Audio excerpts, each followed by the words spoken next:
Penolakan dan pengusiran terhadap ratusan pengungsi Rohingya di Aceh oleh masyarakat semakin marak terjadi.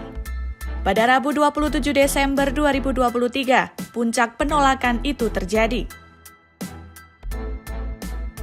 Sebanyak 137 pengungsi Rohingya yang ditampung di Balai Meseraya Aceh, Kota Banda Aceh, diusir oleh sejumlah mahasiswa. Gelombang pengungsi Rohingya ini tercatat sudah belasan kali masuk ke Aceh, dengan total penumpang sebanyak 1.802 orang sejak tahun 2011 hingga awal tahun ini. Tahun ini, Indonesia memasuki tahun pemilu. Isu Rohingya dan kelompok minoritas ini sering menjadi komoditas politik di tahun pemilu. Tak hanya itu, reaksi penolakan dari publik juga dipicu dari banyaknya misinformasi dan disinformasi yang disebarkan soal Rohingya.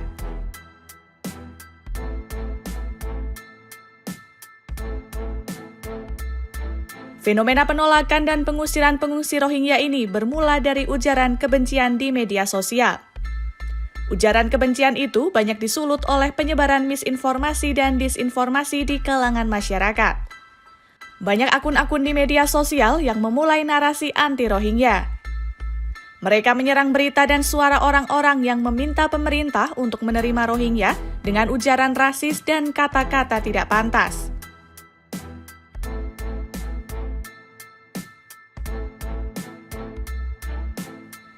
Seperti kita ketahui, tahun ini Indonesia memasuki tahun pemilu.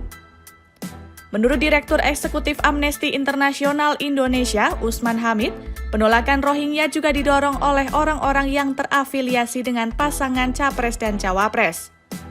Diduga kelompok tersebut mencoba memanfaatkan isu Rohingya untuk kepentingan penggalangan suara.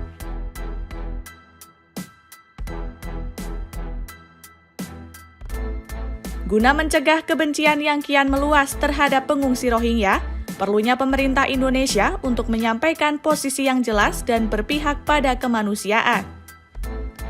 Pemerintah Indonesia bersama negara-negara di berbagai kawasan perlu mengambil langkah nyata untuk mencegah sentimen negatif dari sekelompok orang terhadap Rohingya.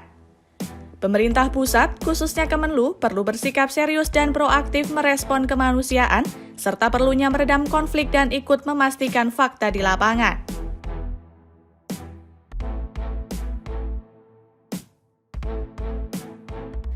Menurut sosiolog UNS Surakarta, Derajat Trikartono, pemicu lain maraknya penolakan terhadap Rohingya muncul dari narasi kesejahteraan yang dianggap belum dirasakan oleh sebagian masyarakat Indonesia.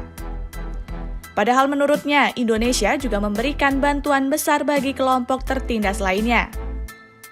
Isu pengungsi Rohingya ini sebenarnya tidak hanya dapat dilihat dari penolakan warga Aceh, namun lebih mengarah pada relasi Rohingya dan Indonesia.